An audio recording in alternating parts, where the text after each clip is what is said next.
Are you that famous photographer? Are you here for a shoot today? The woman in front of me stared at me excitedly. I met her on the beach, and she seemed to know I'm a photographer. Even though she was playing in the sand with her family of 3, she listened to my story with interest. I recall my early days as a photographer, when I couldn't convince anyone I was a professional, and no one would agree to be interviewed. It's a poignant memory. When I tell her I'm here for a shoot, she volunteers to be the subject, barely hiding her excitement. "Oh, but could you please not show my child's face?" she said, pointing to a cute little girl. The girl, about 2 or 3 years old, was looking at us. "Of course, what about the father?" I asked. The father turned pale and gave vague responses.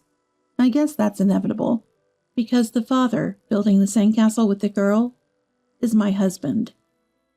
My name is Ava. I'm a 30-year-old freelance photographer. My work often involves covering local school events and weddings. I capture moments of smiles and friendship, conveying them through my photos.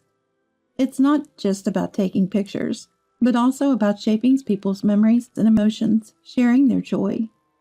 Capturing these varied moments of happiness is both my job and my passion. But there was an event that stopped my life shudder in an instant. My husband, Robert, was a busy businessman. Involved in developing leisure facilities and tourist spots, he was constantly traveling across the country. Despite our busy schedules, the time we spent together was always special. Even brief moments with him, his smiles, they sustained me. I never planned to quit photography. We promised to support each other's careers when we got married. I started looking for ways to work from home, pivoting from outdoor shoots. First, I began sharing landscape and authorized portraits on social media as part of my portfolio, posting my work in virtual galleries like online photo stores. It wasn't just photo publishers and peers who noticed, but also regular users. This led to a rapid increase in followers. With live streaming available on social media, I started hosting talk shows and discussions about my photographs, generating income. Sharing my photos while talking about the stories and techniques behind them. Communicating through photography was fun and fulfilling. My social media engagement grew, as much as my outdoor shooting opportunities. Robert was still constantly on business trips. I ended up spending more time with my in-laws, who thankfully took an interest in my social media activities. I got closer to them while teaching them about smartphones and social media. They often watched my photos and live streams. They're both great people, making me feel less lonely during my husband's trips, leading to fulfilling days. However, we don't have children. Despite many tests, we just couldn't conceive. Both of us wanted kids, so not having them after several years of marriage strained our relationship. Initially supportive, Robert grew tired of the lengthy treatments, and I could feel us drifting apart. Just when his project reached a crucial phase, he started traveling more, sometimes not returning for 3 or 4 days. His focus shifted from our uncertain treatments to his challenging work. His interest in having children faded. His concerns for me dwindled, replaced by constant talk about work. Feeling lonely, I tried to understand his busyness. But no matter how understanding we weren't emotionally close. Just yesterday, he had a meeting with a client, and it seems a new project is starting. "I'll probably be away for a while, starting next week," he said, pulling shirts and other laundry from his large suitcase. He had just returned home, but I hurried to do the laundry. If it's not done, Robert won't bother with dry cleaning. He'll just buy new shirts. "It's faster and less risky," he says, but I prefer to save where I can. "So what about the hospital?" "It's impossible. Don't we need to go there directly? I can't leave work, and next week is just not going to work for me." I sighed softly, making sure my husband couldn't hear. I had made an appointment at the hospital, but if he said he was going on a business trip, there was nothing I could do. I didn't want to inconvenience his company or interfere with his work, which was being appreciated. I don't want to be a bother. "Well, it's tough being busy, isn't it? Ava, you're often out for photo shoots, too. Let's both do our best at work." "Yeah, take care of yourself, too, Robert." I was turned down quickly, but I held back. Maybe Robert no longer wants children, but I was scared to ask. I wonder if I should just silently accept it, or try to bring it up indirectly. I'm good at capturing people's joy and sorrow through my camera, but I seemed to overlook my own feelings. I felt like I was getting trapped in the frames of my photos. One day, a white envelope with a luxurious feel and the logo of a famous resort company arrived at our house. It didn't seem like ordinary direct mail, so I hastily opened it. Inside was a voucher for a stay at a luxury hotel by the sea, apparently for 3 people. I wondered why it was sent to me. I approached my husband. "Robert, this arrived. Do you know anything about it?" I wasn't accusing or being sarcastic. I tried to ask naturally and carefully. Robert stopped reading his newspaper and looked at me. He was expressionless, but his gaze hardened slightly, almost glaring. I had never been looked at like that, and it made me sad. "Oh, that. A colleague couldn't make it, so I booked it instead. It's nothing weird. Just give it back to me." He reached out his hand. I handed over the envelope and tickets without saying a word.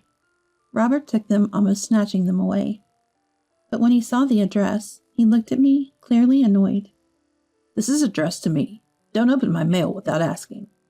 I apologized hurriedly. My husband, being in sales, receives various DMs as greetings. Those that arrive at home, I usually discard casually, so I was surprised to upset him. "I'm sorry. I didn't know it was direct mail. Just checking." "I'm here today. You could have asked." Robert took the envelope and went back to his room. I couldn't pursue the matter of the tickets any further. I wasn't quite convinced why he had to book tickets for a colleague, but I had no choice but to accept his explanation. However, less than half a month later, another change occurred. It was April, just before a long weekend. There was supposed to be a memorial service at my in-laws, but suddenly he said he had a long business trip. I was initially speechless. A business trip? Over the long weekend? In my line of work, I often get requests from families or for landscape photos. But there was a memorial service, so I had taken the time off. Not just freelancers, but generally companies are off during long weekends. Robert's company usually takes holidays too. Robert forced a smile, seemingly evasive. "It was a sudden decision. Had to be done. I have to work over the holiday. So, can you attend the memorial service for me?" I know he takes pride in his work and has been serious about his career since before our marriage. But at times, his excuses of work or business trips bothered me, and he ended up leaving with his favorite suitcase. It was a last-minute notice to my in-laws.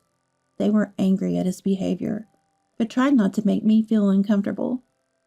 "I'm sorry we opened up our schedule for nothing. I'll talk to Robert next time I see him," said my mother-in-law, Olivia, but all I could do was give a vague smile. I was supposed to stay for a few days after the service. Robert is their only child, and they didn't want me to go back so soon, so I ended up staying as planned till after the holiday. I spent my days doing housework and living a normal life, carrying my camera with me. I planned shoots with my in-laws and landscapes that I usually don't focus on, but somewhere in my heart, I felt a loss, missing the time that should have been spent with Robert. I decided to go to the beach one station away for work and a change of pace. During the long holiday, the beach was bustling with families enjoying the sea. Some opened colorful beach parasols, enjoying walks and sunbathing. I walked along the beach with my camera raised. Suddenly, a familiar voice made me stop. It was a family building a sandcastle. I was glad I wasn't holding my camera. If I had seen that scene, I couldn't have kept from dropping something. In the circle was Robert, my husband. He was with a young woman and a toddler, surrounding a sandcastle. They looked like a happy family, gathering white sand and seashells. I couldn't believe it. If I was on assignment, I would have snapped countless photos of this perfect family scene. But I couldn't believe my own husband was there. The toddler seemed about 2 or 3. Around the time I started feeling distant from Robert, he already had another family. I wasn't sure if the child was his. but a wife's intuition told me they were related by blood. I took the plunge and called out. I bravely approached not Robert, but the woman. The woman wearing a large hat was startled by my sudden approach. I managed to smile and apologize for speaking out of the blue. Then I handed her my business card, explaining I was a freelance photographer. The card only had my professional name and SNS contact. She looked at it with interest and started searching me up on her smartphone. Across from her, Robert, who had definitely noticed me, was staring frozenly at a point on the beach. Would you mind if I took a photo of your family? I sometimes do live broadcasts, teaching photography tips. Wait, you're Ava. I know, I follow you. You post tips on smartphone photography, right?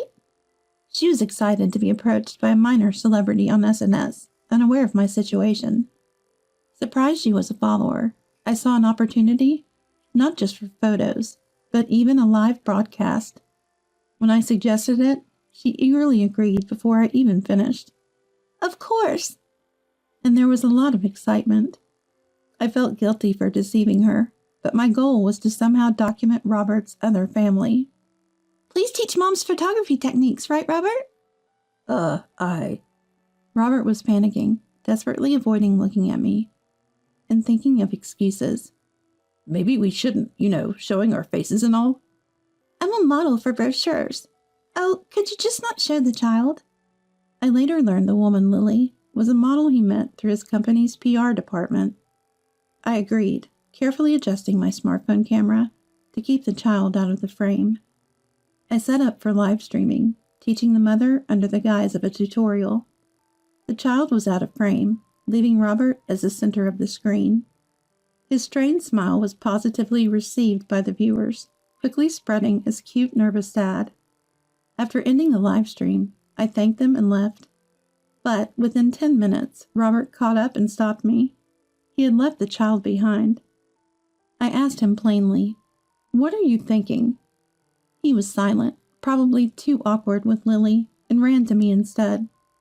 What was he planning by stopping me? Ava, understand. No explanations. And you want me to understand? Well, I saw enough. It couldn't be helped. I had a child with her before you. It's okay. Lily's family is wealthy. She said we don't need to register the marriage. Robert defiantly confessed the truth. I couldn't believe a young woman with a child would say such convenient things. Lily must have realized he was married. I wanted a child. You couldn't have one. Lily is kind, and her child is so cute, just like her. But I don't hate you or dislike living with you. He started to ramble incoherently. It seems he wanted to continue living as things were. You won't be troubled. For me, the situation is perfect. Isn't this good enough? It wasn't okay. It wasn't okay at all. I should have argued that, but I was so overwhelmed, I couldn't speak. Seeing me silent, my husband, perhaps feeling he had convinced me, looked somewhat triumphant and tried to leave. But then, unexpectedly, 2 people arrived. It was my in-laws, David and Olivia. Robert, who are that woman and child? David, red-faced with anger, demanded. Robert was startled by their sudden appearance. I saw the live broadcast. Who's the woman and child you're with on your so-called long business trip? You didn't even come home. Olivia cut in protectively before David could stop her. I was shocked, too. They had seen the live broadcast and realized something was wrong. Stunned to see Robert with an unknown woman and child, they had hurried here by car. Confronted by his parents, he ended up revealing everything about his relationship with Lily and their child. Olivia slapped him, and David glared furiously. My in-laws decided to leave Robert there and take me home with them. Following their apologies and strong recommendation, I decided to get a divorce. I gathered evidence of Robert's affair with Lily and settled things for now by receiving a settlement from them. However, as I hired a lawyer and proceeded with the divorce investigation, more truths came to light. First, Lily knew Robert was married. Given she willingly had his child and said she didn't need to register the marriage, it seemed she was prepared for this affair. She wanted to keep Robert as long as possible, not just for money, but to avoid making their affair public. However, she genuinely didn't know I was his wife. When she realized she followed me on SNS, she became furious and blocked me everywhere. But then, she started posting on various social networks, attracting sympathy towards me instead, as she was openly admitting to being the other woman. Having a child with a married man caused trouble in her family too. She was kicked out and, in desperation, tried to move into my former in-laws' home where I no longer lived. Naturally, my in-laws refused. As the investigation for the divorce settlement continued, numerous women and men started appearing around him. It turned out he had been having affairs with multiple partners during his business trips. Some of these affairs even involved engaged or married people. I decided to send the live broadcast data. A little investigation would show I was the wife broadcasting, and he was with his mistress and their child. As a result, women deceived into thinking he was single and husbands whose wives he stole became furious and confronted Robert. He ended up being sued from all directions, including by me, with no choice but to accept all of them. While the truth about him kept unfolding, Lily, incredibly, took the child and ran away. It was her choice to escape the situation with him. The uproar she caused on SNS settled, and her account disappeared, so I decided to let her go. But considering her nature of bragging about affairs on SNS, she wouldn't just disappear. True to my thoughts, Lily created an entirely new account. However, she repeatedly posted as a tragic heroine, was easily identified, and caused issues. She kept deleting her accounts when things got tough and creating new ones. Robert, abandoned even by Lily, tried to turn to his parents as a last resort. But learning he had numerous affairs, my in-laws became even more furious and decided to sever ties with their son. After the affair scandal, Robert ended up with a substantial divorce settlement. As the legal proceedings advanced, inquiries from his mistresses and their husbands started flooding his company, complicating matters further. And yet, that wasn't the worst outcome. The scandal of exposing an affair with a child on SNS was unprecedented. When it was revealed that this happened during a business trip, rumors spread rapidly, and the company's facilities and reviews were flooded with angry comments. The loss of trust spread both inside and outside the company, and the management team felt a crisis, hurrying to devise a communication strategy. Unaccustomed to such situations, they had to hastily consult experts. Meanwhile, they tried to provide accurate information to employees and desperately worked to contain the confusion. This turmoil led to numerous inquiries and condemnations from both inside and outside the company, and Robert's reputation plummeted rapidly. He became a pariah at work. The company soon desired his resignation, and Robert had to look for a new job. Originally competent with good sales records, he was liked by the older generation who didn't use SNS, so he quickly found another job. But within half a year, he caused new troubles, like getting involved with the manager's wife and trying to charge hotel expenses for personal reasons. He was fired, joined a new company, but got fired again for relationship issues, and this cycle repeated. Now he's constantly driven out and looking for new jobs. Meanwhile, I continued my relationship with my former in-laws after the divorce. They were considerate in every way, and I lived peaceful days. Ending my relationship with Robert and starting anew was possible thanks to their support. After the divorce, I struggled with photographing children for a while. Even though my in-laws were also betrayed by their son, they supported me. They helped me believe that my relationship with Robert wasn't everything about marriage. One day, I photographed them talking peacefully. I plan to feature this photo prominently in my next online photo exhibition. They were quite embarrassed, but I think they will be pleased in the end.